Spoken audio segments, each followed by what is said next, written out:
Hi everybody, welcome back to the channel. My name is Suze. This is Feminine Friday. Feminine Fridays are turning out to be my little hot spot here on the channel. I know you guys love them. I love talking about Feminine Friday. Today I want to get into a concept that I really feel like I had to build on. So if you've been following my Feminine Friday, feminine energy tip of the day, if you've been following those for a little while, we're gonna kind of take some of those past videos that I did and kind of click them all into place today to really show a beautiful picture of feminine energy and how you can embody that more powerfully in your life right here, right now. And a lot of it has to do with anxiety, okay? A lot of it has to do with self-sabotage, which I've done a lot of videos on those kinds of things, because that is one of the biggest things that women struggle with. And again, not in a shaming way. I actually think I haven't said this on the channel, actually. In case you need to know, because again, I am all about removing shame from anything that we don't like or think that is bad or think that is wrong or think that is unacceptable, right? Removing shame is a huge part of this because we can never be confident and self-empowered if there's any twinge of shame involved here. But you know, with women, biologically, with women, the amygdala, which is the part of your brain, the amygdala is the part of your brain that it's trying to keep you safe. That is the intention, so it has all the best intentions. But the amygdala sabotages women many times more than it does men. I believe, don't quote me, I believe it is literally 10 times more. The amygdala in the brain of women is 10 times more active, I believe it's 10 times more active than the amygdala in men. And this is why women and feminine energy has much more of a tendency to worry, to struggle with anxiety, to question themselves, to be iffy and the amygdala, okay? So start releasing any shame around this of like struggling with anxiety, struggling with these kinds of things, and just understand this is part of who you are as a woman. So give yourself some grace and space. Allow yourself to move through situations that maybe create some internal anxiety or conflict or nervousness. Allow yourself to slow down, work through that appropriately. But that's not what I'm here to talk to you about today for Feminine Friday. Feminine Friday today, I want to talk to you the idea of flow. Flow and unity consciousness, right? Bringing it into the spiritual realm. Some of you in the spiritual communities may have heard of unity consciousness and how in our world, in our earth, we're really being invited to step from the old world of separation consciousness and move into unity consciousness, which I love because that comes back on my mission and soul purpose in the life of the masculine and the feminine energies working together in harmony, healing, balancing, integrating the masculine and the feminine energies together, having them partner together, having them work together in harmony to create a really powerful, confident, authentic person and being, which then leads you to have a life that feels really emotionally fulfilling and satisfying, right? And that is the heart of the feminine right there. The heart of the feminine wants that. Also along the idea of the heart of the feminine, deeply feminine energy, is the heart of the feminine. She is driven and motivated by connection. That is her biggest goal and focus and priority is I want to feel connected, okay? Connection, connection, connection. I want to feel connected, okay? Which is unity consciousness.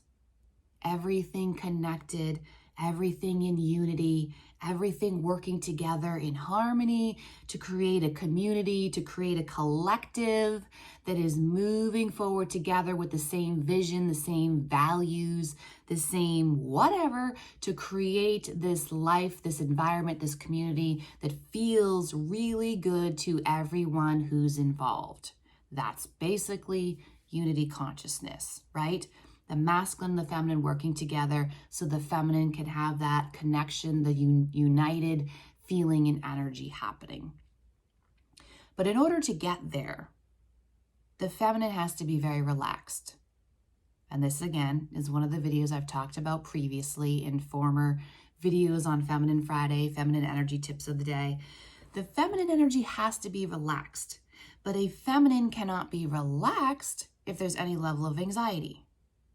And the feminine cannot be in flow if there's any internal conflict or anxiety or questioning of the self or doubting the self and having that amygdala activation happening, right? So how do we get into the flow? Getting into the flow is getting into that space of neutrality and recognizing I get to decide how I look at this thing that's coming into my existence right here. And I get to look at it, and I get to look at it maybe from a space of, you know what, nothing is really good or bad inherently. And I'm going to choose to just let this thing float on by.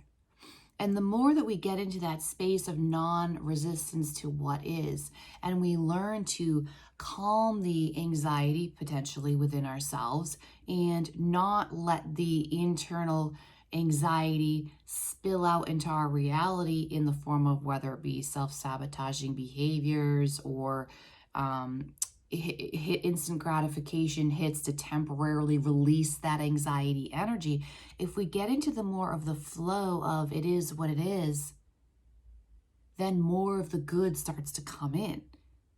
Because if you start resisting and fighting anything that comes in that you don't like necessarily, you're only adding more energy to it. Feminine energy is expansive energy. I've talked about this before. A video I did, which was pretty popular a little bit ago, talking about feminine energy does not wait. Feminine energy does not wait. Feminine energy is, she expands on what she already sees.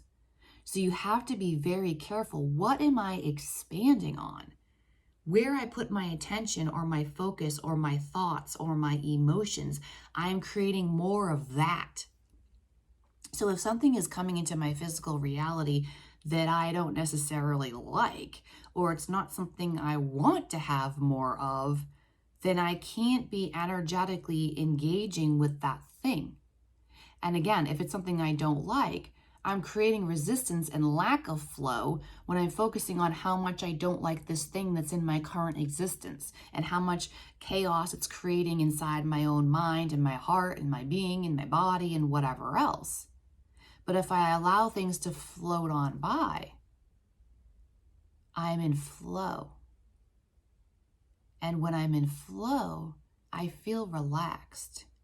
And when I feel relaxed, I'm able to be radiant, which was another one of my videos I did for Feminine Friday, talking about feminine energy is radiant. If a feminine is relaxed and she's in a flow state, that is when she radiates love and connection because she feels good. If a feminine feels relaxed, she feels good. She feels very radiant, and that is very magnetic. It's a state of being where you're not necessarily doing anything. You're in a state of being of flowing with your life and flowing with what is and flowing with what's around you and only feeding and expanding on the good things and letting the not so good things float on by. It is what it is. And in so doing, more of the good comes in and you radiate more, you shine more, the glow up. The idea of the glow up. Someone who's happy with their life has the glow up, genuinely happy. Someone who's relaxed and feeling good, feeling calm, feeling grounded, feeling stable in their life. Someone who feels like life is making progress in the right direction. That's very magnetic. It's very relaxed. It's very radiant. You know, it's also kind of, now that I'm thinking about it, this is kind of tiptoeing on the conversation I had a few days ago talking about leaky energy. It's the same kind of thing. I'm only creating energetic ties with very specific things. I'm very consciously, intentionally, mindfully only creating energetic ties with the things that I actually do want to have more of in my life. And I'm choosing to not create energetic ties with the things that come into my existence that I don't want. Because the more I create ties with them, the more they're anchored in my life, the more they show up in my life. And that's all that I see, because that's all that I'm feeding and seeing. And it's just, it goes around and around and around. So to get into that flow state where everything just is and you glide throughout your day, you glide from one thing to another, it requires a lot of no's, a lot of no. No, I will not go down that path of negative thinking. No, I will not go down that path over there because that's not going to help me live this fulfilled life that I am determined I'm going to live. The flow state is very consciously creating energetic ties with the things you do want and not attaching to the things you don't want and letting them float on by. There's a story that keeps coming up in my head as I'm talking here, and I'm not going to say it well at all because, like I said, I wasn't planning on talking about this today. But there's this old story that I've heard a few times in different books and different philosophies and methodologies that I've studied. I just saw 11:11 on the timer, by the way. And it's talking about the farmer, right? Like some neighbor coming to the farmer and talking to the farmer. And, one day something like, 10 of his cows died or whatever the story was. I'm totally annihilating this story, but just bear with me. And so the neighbor comes over and says, "Oh, that's awful. 10 of your cows died. That's awful." And the farmer, very wise and in a state of flow, sat back and said, "Maybe, maybe not." And then the next day, maybe something magical happened with his crops, right? And like he had an abundance of something really great happening with the food and the crops that he was growing. And so the neighbor comes over and says, "Man, that's really awesome. That's great. Look at what's happening for you. That's great." And the farmer said, "Maybe, maybe not. Who knows?" Right? And the story kind of unfolds with that, and his son is involved and all these things. And it's being in that state of understanding the bigger picture of where I'm going. If I'm on a path of really creating emotional fulfillment, 10 of Cups level emotional fulfillment and satisfaction, the path to getting there, it has to be very clear and concise about what I'm choosing to engage in to get myself there, bridging the gap. So allowing myself to disengage from all the things that maybe in the past I would have chosen to see a situation a particular kind of way. How can I spin this maybe into something that feels a little bit better? And again, I don't mean this in a spiritual bypassing kind of way. I am so against spiritual bypassing or emotional bypassing. That is not what I'm talking about here. But can I get into more of a neutral state? Can I work with my anxiety in a healthier way within myself to stay more in the flow, to grow the flow state, to grow the relaxed state? And as I do so, the old version of myself that did have more anxiety, that did have more negative thoughts, that did tend to see the more negative, unpleasant things in my life, that dissipates and dissolves. And I'm able to graduate and shift into this other space where I naturally, organically just see more good and therefore attract more good into my life because that's what I'm seeing. That's what I'm focusing on. Any scenario can be looked at good or bad. Any scenario. Can I bring more of the scenarios of the good forward into my awareness and my thought process and my feelings? Can I focus more on the things in my life that do actually feel good? Can I allow myself to be a little bit more neutral around the things that don't look so good? And when I don't feed into them, they'll disappear. This is a very feminine aspect, also in relationships and communication.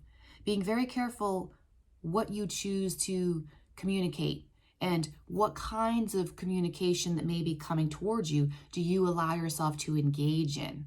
I talked about this in another video and I cannot remember the name of that one in this moment, but it was the same idea of, you can choose to not engage or talk in conversations that are energies that you don't want to be engaged in. And you don't need to defend yourself. You don't have to be vocal and aggressive and attacking about not participating in it. You can just quietly, gently, gracefully not participate in the conversation and move your attention somewhere else. And that's a really empowered state, because now you're creating boundaries and you don't even necessarily have to like aggressively put your boundaries out there for everyone to see. You're in a boundary with yourself.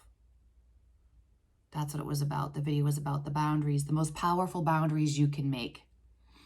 The most powerful boundaries you can make are ones that you're not even communicating with other people, the ones you're not enforcing with other people. The most powerful boundaries you can make are the ones with yourself, silently. No one knows except you.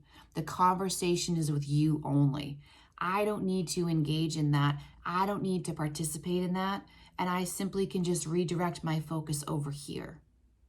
And I don't even have to tell anyone about it. I don't have to get validation from anyone about it. I don't need to explain myself to anyone else. I don't need to prove anything to anyone else. I don't need anyone to understand why. It's a conversation with myself. I'm not engaging in that. I'm not creating an energetic tie there. I'm not going to expand on that. I'm only going to look over here and expand on this. But again, not in an emotional bypassing way. Please understand that. I'm not going to get into it today. I hope this video helped. If you found value, please do like, subscribe, and comment to help support my channel. Let me know in the comments what you appreciated the most about this, what really resonated with you the deepest, and have a beautiful rest of your day. Thank you so much for being here.